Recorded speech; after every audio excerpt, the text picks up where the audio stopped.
Good afternoon, Kyle Shanahan. Good afternoon, John Lynch. Nice, thank you for coming. Good to see you, Jimmy Garoppolo. I know you. I know you don't like me, but you came anyway. That's professionalism. That's a team player. Mike McDaniel. Good to see you. Richard Hightower. Pleasure. D'Amico Ryans. Did I say hello to you already, D'Amico? We're gonna be talking. Good to see you. I like that. I like that face. How you doing, D'Amico? All right, let's talk because you guys know you got a tough game. I think you know it. Fans may not know it. Fans may really be expecting you to just blow out this team. You're looking at a team that's probably a 9-win team, Eagles. And I don't know if you guys are more than that either. Us. I'm part of the 49ers today. So we got to work this out. You're only a 3-point favorite in Vegas right now. On the road, good team, good offensive line, good defensive line. You're going to need to do everything right today. So let's start with game planning for the Eagles offense. D'Amico, Kyle, let's talk about what you got to do with the defense. Now, as you guys probably are aware, Nick Sirianni is a run-first coach. He comes from Indianapolis, where they ran the ball a lot and effectively. And they ran it with statues at quarterback.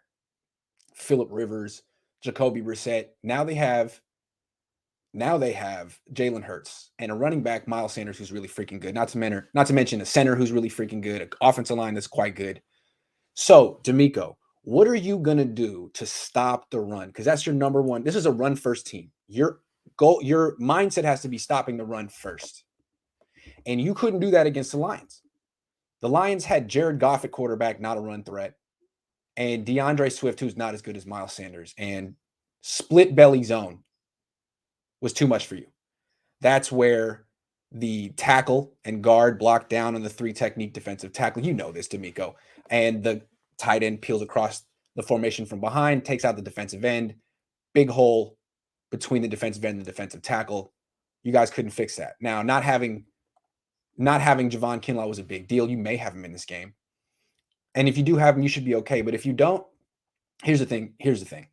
You know what Robert Saleh would do, D'Amico. If the wide 9 wasn't working, he would have another front he could go to. A 5-man front, a shaded front, an under front, an over front, something that he could go to that he would use when he needs to stop the run. Because I know Robert Saleh very well. He implemented the wide 9 specifically to stop pass-first teams that use one-back running games. That's not the Eagles.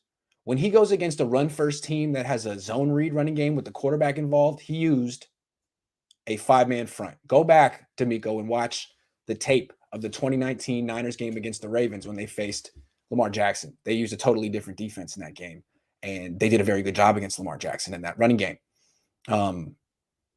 That's what you're going to have to do. I'm not saying get rid of the wide 9 immediately, D'Amico, especially if you have Javon Kinlaw. You can give it a shot. That's your identity, what you want to do. But if it doesn't work, there's got to be something, a changeup. Wide 9 is your fastball. Do you have a changeup? Do you have a curveball? Because the Colts have a million defensive fronts, and they have a bunch of different things they can do to try to confuse and thwart the 49ers running attack. And you know that, Kyle. What do you got, D'Amico? You got to have some 5-man fronts in here. I know that Robert Saleh always felt when he was going up against a 2-back running game or a zone read running game where the quarterback is involved, essentially a second running back, that you need to have a 5-man front. The wide 9 is not for that. The wide 9 is for pocket passers and one-back running games. That's not what you're facing here. And honestly, that couldn't stop that's what you faced last week in Detroit. And it couldn't stop that because you didn't have Javon Kinlaw. And you know what? Eric Armstead may not play either. He seems even less healthy than Kinlaw. So if you don't have Kinlaw, Armstead, Dre Greenlaw, that's 3 starters in your front 7. That wide 9, what they're going to do, the Eagles, most likely, D'Amico, they have 2 really good tight ends, Zach Ertz, Dallas Goedert.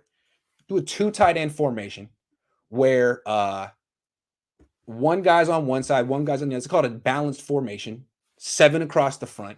That takes a wide front and makes it even wider, puts more space between the defensive ends and the defensive tackles. And what you end up doing is isolating both defensive tackles and the linebackers behind them. As coaches would call them, as you guys call them, you make them Gilligans.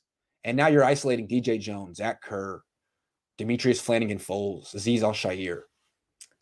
The Eagles will take that.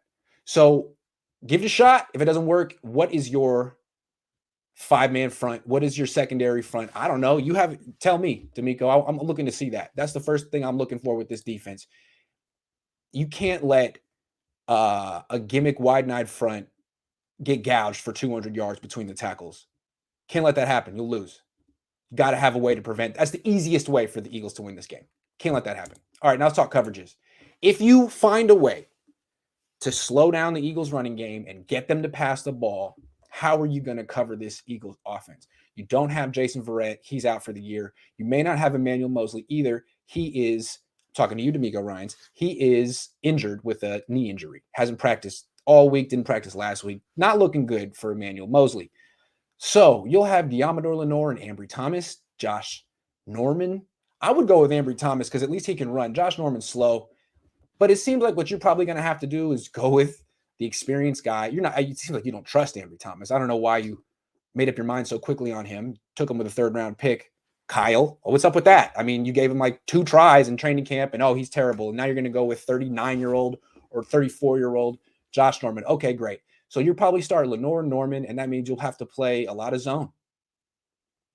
Let's try it off the bat. Let's try to let's do a process of elimination of coverages you can't run in this game. First of all, you can't run anything with 2 split safeties. Cover 4, cover 2, because you need a safety in the box to stop the run. So just forget cover 2, forget cover 4, forget 2-man under. You can't call that in this game. In specific situations, 2nd and 15, 3rd and 8, you can do it, but not on 1st and 10. Not on 1st and 10. So those are out. You need an 8th man in the box. That means single high stuff, and you can't really call man-to-man coverage very much because Josh Norman can't run with these young wide receivers. These Eagle wide receivers are really fast. Jalen Reagor, Devontae Smith, they'll burn Josh Norman. So what you got to do is play cover 3. But even then, I mean, Diamador Lenore and Josh Norman, even though they're playing deep thirds, they're still one-on-one isolated when the guy goes deep, when they have to cover a vertical route. So it seems like you're pretty limited, D'Amico, in the coverages you can call in this game.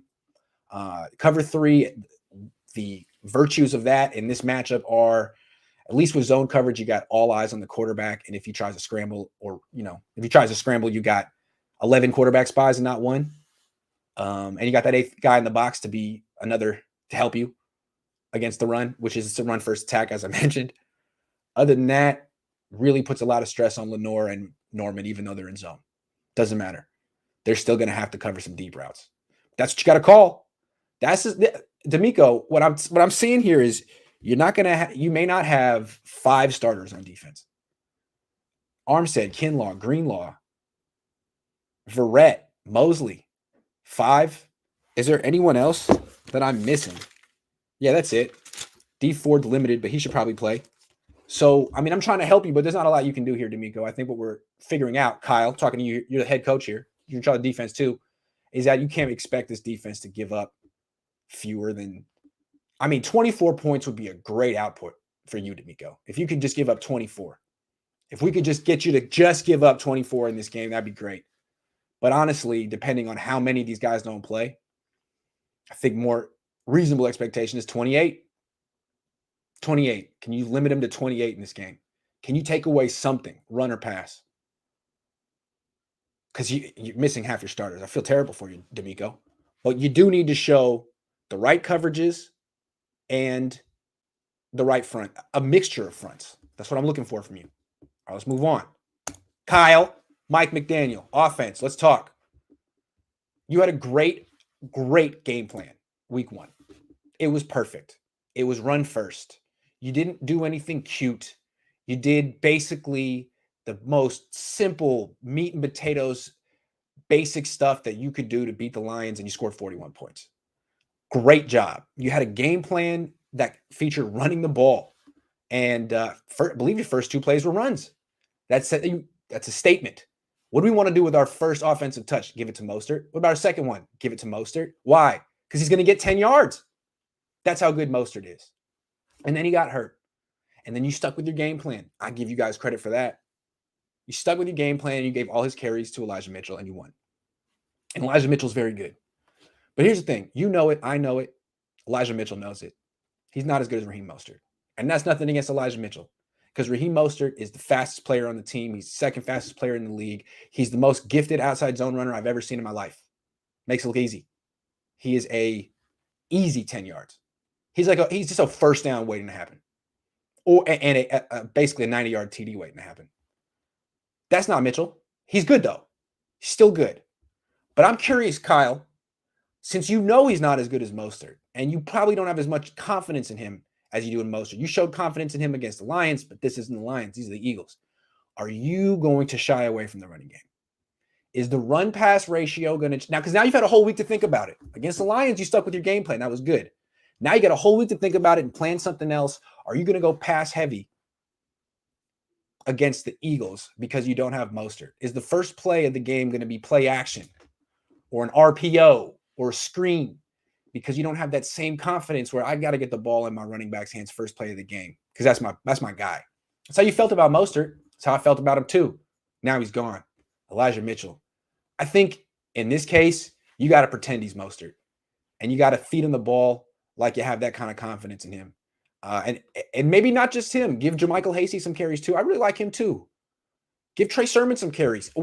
He was good in the preseason finale. Kyle, why are you not playing Trey Sermon? He averaged 5.3 yards per carry against the Raiders in the preseason finale, and he can't get suited up week one. What's that about? Are you going to suit him up this week? Oh, you're not going to tell me. Okay. You better. You're going to need to run the ball a lot to win this game because the Eagles have a great defensive line and you know it. They wrecked your offense last year and you lost. Why? This was the first team that exposed Mike McGlinchey. Forget Jimmy Garoppolo. If you pass the ball too much, Mike McGlinchey will have a horrendous game and lose this game for you. He will find a way to lose this game for you. Brandon Graham, Derek Barnett, they'll ruin him. Fletcher Cox against Daniel Brunskill, forget about it. You got to run the ball a lot. You got to be confident in Elijah Mitchell, Trey Sermon. You got to show some confidence in Trey Sermon. How could he possibly have hurt your confidence in him already? You can't really judge running backs in training camp. You said it yourself. He did very good things in preseason. What are you mad at? You liked him. John Lynch, who's sitting right here, has said on the record that he gets the offensive players you want. These are guys you traded up for. You supposedly told John Lynch you wanted him. Now you don't want him? Are you like the kid who asks his parent for a pony and then doesn't want to play with the pony? It's a pony. It was expensive. You can't just who's going to feed the pony? Who's going to walk the pony? Who's going to clean up after the pony? Has anyone checked on the pony recently? Is the pony alive still? That's your pony, Kyle. You wanted it. Haven't seen the pony in a few days, Kyle. Anyway, let's keep going with this. So why is it so important to run? Everyone's talking about Jimmy. Jimmy, let's talk about you. You played a really good game against the Lions. Do you know why you played a good game against the Lions? I do. I think you do too. You don't want to say? That's fine. You're just going to smile? You got a nice smile. Okay, I'll say for you. You only got hit 3 times. That's why. You only got hit 3 times. You started dropping back and you're like, man, this is nice. They're not going to hit me today. This is fun. Is that right? That's right. Am I right? Tell me I'm wrong. You know I'm right. You only got hit 3 times. End of story. You're going to play well if the Niners can block or if the other team has no pass rush, which is what I would say happened last week. This team has a great pass rush, Jimmy. They got Derek Barnett, Fletcher Cox, Brandon Graham. They kicked Nick Mullins' ass last year, mostly because they kicked Mike McGlinchey's ass last year. Jimmy, what are you going to do if you get hit a couple times in the first quarter? What's going to happen if you take a couple big hits early? Are you going to feel like, oh, it's going to be a long day. Are you going to start playing like jittery Jimmy? Like the Jimmy we saw in the preseason against the Chargers, or the Jimmy we saw last year against any team with a good pass rush? Is that what's going to happen? Because I feel like you look confident when you're not being hit, but when you're getting hit, you lose your confidence. And your coach Mike McDaniel, who isn't talking right now, but today in front of the media, he said that they're really impressed with Jimmy, because you normally are very amped up for that first week 1 game and don't play so well because you haven't gotten hit yet. Almost made it seem like you're a little uncomfortable getting hit until you get out of the way. So sounds to me like what happened was you get jittery when you get hit because you've gotten hurt a lot. You've gotten hurt in the pocket. You've gotten hurt outside the pocket. You missed a lot of games. You felt pretty early in that game that you were confident you could make it through in one piece. Are you going to have that confidence against the Eagles? Because you can just watch the tape. You were at the game last year when Nick Mullins got hit a bunch of times, a lot of times. There would be games last year where Nick Mullins would get hit 11, 12, 13, 14 times and still get up. Is that going to be you this week, Jimmy? And are you going to still keep delivering? Or do you only play like that when you're going against the Lions? I'm going to be counting the quarterback hits, and I'm going to see how you do after the 5th one, after the 6th one. Because you're going to have to do that. You're not like the kid in Philly who can run around. You got to take the hits and get back up.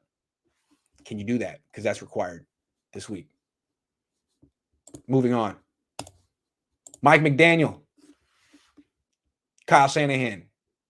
Mike in particular, you talked about the Trey Lance package today, why it didn't work. You took full responsibility. I appreciated that. You said you didn't put Trey Lance in position to be successful. You're going to need to do that in this week because you lost your most dynamic runner. He's gone. Raheem Mostert. Now the most dynamic runner on this team, Trey Lance. No disrespect to Elijah Mitchell.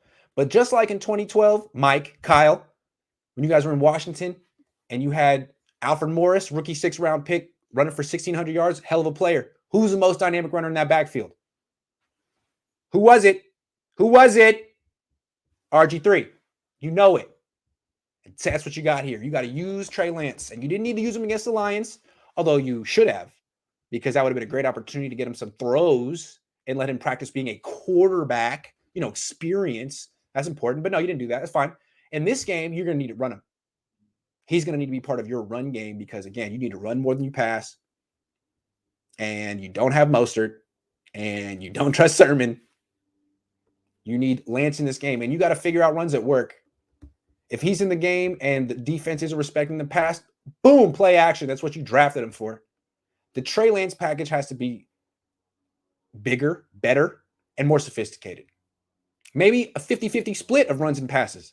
But the runs have to work. And maybe not all runs between the tackles for Lance. I mean, how many free hits on your quarterback of the future do you want to give the Eagles? How about run them outside the tackles? We say. That's what the Niners used to do with Colin Kaepernick. Used to work pretty well. He would average like 6 yards a carry. This guy's averaging 0.7 yards per carry. What is that about? This needs to work. He's way too good at running for you to hold him back like you said you did week 1. You need to unleash this. Make it work. He should be averaging 6 yards a carry in his sleep. Every time he's on the field, the worst case scenario should be he scrambles for 6 yards. Needs to be part of this game. 4 snaps won't be enough. This is a close game. Jimmy Garoppolo, he'll be handing off, but when he drops back to pass, if he gets hit too much, you might lose him. I mean, mentally from the game. You need to find a million ways to run the ball in this game. And that I don't know how good the Jimmy Garoppolo run game is going to be against this Eagles defense that uses all kind of different fronts. For example, they will use the best front to use against the Jimmy Garoppolo run game is a 3-4, 2 outside linebackers to set the edge. Very hard to run the outside zone against that when you got guys standing there to pretty much redirect you inside. And then instead of spreading out the defensive lineman inside, you do a nose tackle right over the center and then defensive tackles right over the guards. No one over the offensive tackles. People outside the offensive tackles, and then a group of 3 right in the middle to take away the inside runs where the center and the guard double team. No double teams when the center's one-on-one and the guards are one-on-one. So basically they're saying run power off tackle. Pull your guards, run power off tackle like Jim Harbaugh. And Kyle's going to say, well, Daniel Brunskill can't pull. Like in Tomlinson slow. It's not what we do. So that is a front that has given the Niners a lot of problems. You don't believe me? Dolphins ran it last year against the Niners. Shut them down. So if that's what they do, you got to bring in Trey Lance. That'll change everything. Everything. But you already know that. All right, let's keep going. Richard Hightower. You didn't think I was going to talk to you? Special teams coach? I do want to talk to you. I want to talk philosophy. I don't know if Kyle, you come here too, because you're the head coach. And this may be, you and Richard played college football together at Texas. You guys go back, you're friends. Maybe, Richard, you're just coaching Kyle's philosophy here, but it seems to me you used Brandon Ayuk as the punt returner at first. Gave him one return. He returned it for 7 yards. Not great, but his first return of the season. Then you benched him, brought in Mohamed Sanu, who's only going to get the yards that are right in front of him if the other team outkicks their coverage. He got 11 yards. He had a lot of open space. He's returned punts before. He's really slow. He's really slow. He's slower than me, but I'm fast. He's a punt catcher, not a punt returner. Why would you put him back there? You need to adjust your philosophy on punt returns. Unless you think that your unit is a holding penalty waiting to happen, in which case then just go for the fair catch. But you're not. You should be looking. This is the way you should think about it, Kyle, Richard. Instead of thinking about it as a punt return, as special teams, you should think about it as your first offensive play of the series. See what I'm saying? You don't want to just punt that. You don't want to just give it away. It's your first offensive play. You want the ball in one of your playmakers' hands. You know what Bill Walsh did? He made John Taylor his punt returner. That guy averaged 10.2 yards per punt return for his career. You know what that is? That's a first down. That's a first down every time he gets the ball on average before the offense takes the field. That's like, oh, why don't we just give our offense a free first down before they even get the ball? That works. Worked for Bill Walsh. And you know what Al Davis did? Al Davis, Tom Flores. They made Tim Brown their punt returner. Hall of Fame wide receiver. Also their number one wide receiver. He was their punt returner. He returned hundreds of punts in his career. Averaged 10.2 yards per punt return. Gave the Raiders a first down pretty much every time they got the ball, before they got the ball. You don't want that? Why would you not want that? If Bill Walsh wanted that, if Al Davis wanted that, if Tom Flores wanted that, if all these Hall of Famers wanted it, and they put their best players back there, why wouldn't you? Why would you put Mohamed Sanu back there? Your offense is so good that you don't need that free first down, but Bill Walsh wanted it? Come on, man. I guess this is more of a Kyle topic than a Hightower topic. You should want that first down. Sanu's not going to get you that first down. He's returned a bunch of punts in his career. He averages like 5 yards a return. That's about right for him. Ayuk, I don't know if he's going to be as good as Tim Brown returning punts, but he's a first-round pick. He didn't in college give him a chance. Why would you bench him? What is going on with you and him? Is it personal? Did he come up and ask to be the punt returner, and did that rub you the wrong way? What is going on? Figure it out. You should not have Mohamed Sanu return any more punts this season. Stop that. The hell is that? Tim Brown can return punts, but Brandon Freak, he's not even a starting wide receiver anymore. Sherfield is. Ayuk should return 40 punts this year. What's going on here? What the hell is going on here?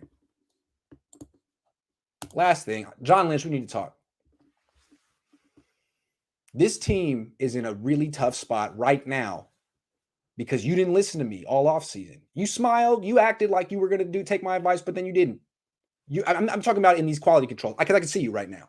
We didn't talk outside, but in this reading room when we're looking at each other, the eyes, I felt like you were going to do it. I felt like you were going to take a corner in one of the first few rounds, and then you didn't. What was that? And now you're like, oh man, your fans are like, well, if we could just trade for a guy or get someone at the deadline. Too late. What you got to do is spend your second round pick next year on a cornerback. Have to.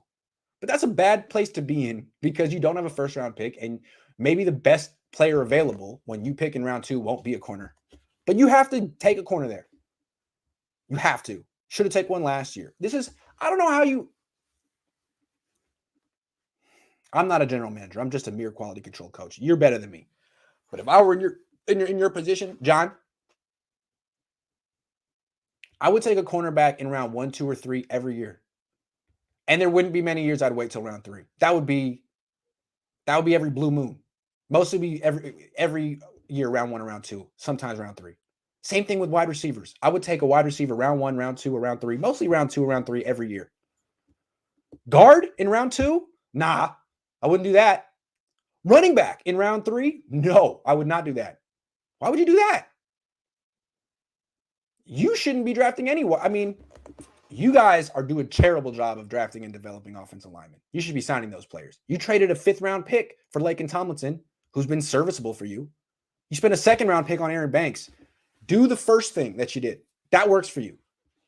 Trade 5th-round picks for former 1st-round picks who were in the wrong system. Don't spend another 2nd-round pick on a guard, ever. Don't do it. Now, if you wanted to spend a 1st-round pick on Tristan Wirfs last year, that would have been something else. He looks like a Hall of Fame tackle, by all means.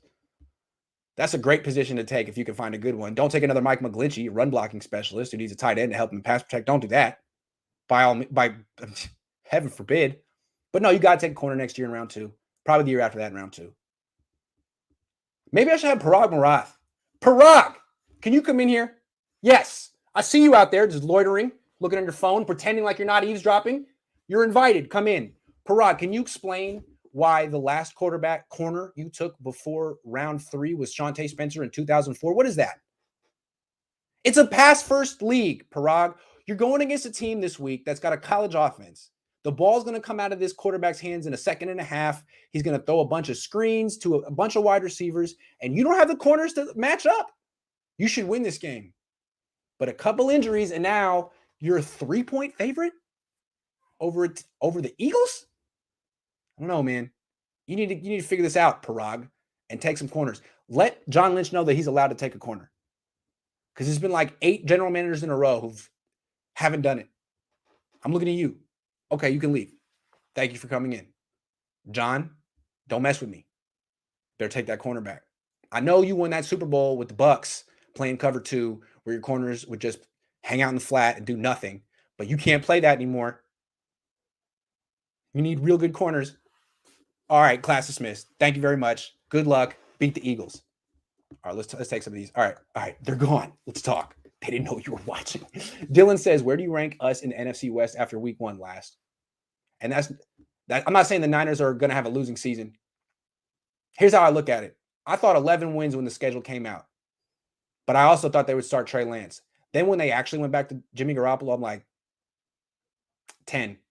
And now that Jason Verrett's down, I'm like, 9. Most are 2. 9. I don't know. I mean, the other 3 looked phenomenal. All 3 of those other teams looked like had they played the Lions, they would have beaten them by, 41-17, which is what the Niners should have beaten them by. But they didn't. You think we see Hufanga playing down in the box this weekend with Greenlaw out? Interested to see if they use Harris and him rotating in with No, I don't know. I think they're going to use Demetrius, Flanagan, Foles. And I think that's a problem. I think that's their best line. They need someone who's strong against the run. I don't think you want to put a safety at base linebacker against a team that's going to come out with 12 personnel and try to bully you. They're gonna push you around. I would not use a safety, not Marcel Harris. Maybe situationally, but 1st and 10, no. Stop the run between the tackles. That's what that's how they're gonna attack you. That's how every team's gonna attack you until you can show you can stop it. We played this game. We did this before with Chip Kelly. I remember this. This is Jim O'Neill 2.0. Got to stop the run between the tackles or else nothing else matters. Sean O'Leary says, will the Niners reevaluate their player scouting, draft process, and personnel? It seems they are really piling up the mistakes in the early rounds in recent years. Dude, I don't understand what's going on with Kyle Shanahan. I mean, they traded up for Reuben Foster, okay? That was 4 years ago. Since then, 6 trade-ups, all offensive players. John Lynch has said that Kyle picks the offensive players. So, especially early in the draft, he falls in love with someone. Dante Pettis, CJ Beathard, Joe Williams. Remember, Joe Williams wasn't on their draft board. Kyle Shanahan said, no, he needs to be. We need to take him. Not only should he be on our draft board, we need to take him round 4. We need to trade up for him. That's Kyle. And then he gets the player, Brandon Ayuk, Trey Sermon, Trey Lance. Has to have him. Gets him. Doesn't like him anymore. What is that? That's weird. I don't know what it is, but I don't see how you fix that unless you just take power away from Kyle. You know, I mean, he's the most powerful man in the organization. You're trying to give him what he wants. The whole purpose was like, don't have a Trent Baalke, Jim Harbaugh situation where Trent Baalke is giving players to the coach doesn't want. And Trent's like, look, I know better. You don't know the hell you're talking about. You don't want that. You're trying to be like, all right, Kyle, you know what works for you. Let me get that for you. And then you're like, I don't like it anymore. I don't like Brandon Ayuk anymore. I don't like Dante Pettis anymore. Well, why'd you trade up for him? I don't get it.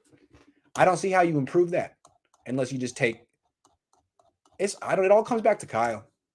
It all comes back to Kyle. Trey, I believe zone defense is best against this team. Young QB who prefers to throw outside the hashes allows the defense to watch the quarterback run as well. I agree. Can't be using man against this team. And I think that means we're probably going to see Josh Norman. Interior O-line needs to step it up to win this game. For sure. Fletcher Cox, great player. Isaac. Thank you, Isaac. Thank you very much. Abraham says, what do you think about what Jimmy said about the circus in San Francisco? What did he say? Someone tell me, was Jimmy Garoppolo circus? Various circus clowns say Jimmy Garoppolo should not. Whoa, Deadspin says, various circus clowns say Jimmy Garoppolo should not date a porn actress. Okay, that was 3 years ago. Fair enough. Okay, all right. I don't see what he said about what you're talking about, though. Anyway, did you guys like my quality control thing? I put my heart and soul into it. Kyle's doghouse is to get Lynch fired. All top rounders, Ayuk, Lance, Sermon, Banks. Kyle not playing Lance will help his case for letting Lynch go. I've been thinking the same thing. Oh, we got to talk about this. All right, let's talk about this. Because I'm trying to think, like, how does it make any sense for Kyle Shanahan to want a player, trade up for him, and then not want him? How could he be so wishy-washy? How could he change his mind so quickly? Because usually he's a man of his convictions. Usually he doubles down forever and ever, unless he's trying to push John out. Or it's not that he's trying to push John out. I think what's more realistic in the NFL is once it's understood that it's a must-win season and people are on the hot seat, which I think the Niners are. I mean, if they are to have another losing season, all bets are off. I think people just protect themselves and they try to position themselves in positions of strength. And what you see, like, for example, Steve Keim, general manager, Arizona Cardinals, before the season started, said, I expect us to make the playoffs this year. Good roster. To me, that's him trying to say, if we don't make it, blame Cliff Kingsbury. Media. Same thing with John Gruden and Mike Mayock. He made similar comments, trying to place the blame on Mayock for draft bust. To me, what Kyle could do here is in the offseason, he could say, look, Lynch wanted Trey Lance. You guys know that I relented and went along with it, but I wanted Mac Jones. Lynch wanted Lance. Lynch is the one who decided to trade up. I never said to trade up. You know, if they were there, sure, I like them, but I didn't say to trade up. It seems to me that even though Kyle Shanahan is the most powerful person in the organization and he hired John Lynch, the Niners could ultimately hold Lynch accountable for the draft. He is the general manager. And by, benching Ayuk, not playing Lance, not playing Sermon, not playing Banks, all it does is make Lynch look worse. These are the kind of things that happen when, like, this is the kind of stuff Harbaugh would do with Baalke. I don't like the general manager. I'm not invested in these picks. He drafted him without my consent. I'm benching him. I don't care. But that's not what's supposed to be happening here. You're supposed to have a general manager and a head coach in lockstep on the same page when they pick everyone. Essentially, Kyle's supposed to have last say. But no, he's acting like a guy who's being imposed upon by a strong general manager. It's weird. I'm with you, Ben. The same thing's been going through my mind. Is he trying to get? It's not that he's trying to get Lynch fired, but if it has to be one of them, right? It's not going to be Kyle. That's the way it is. It's not so sinister, but it's like, hey, man, if it's you or me, it's not going to be me. Sorry. That's what I think it is. I think you're right, Ben. Thank you, Ben. I think you're right. That's how the NFL works.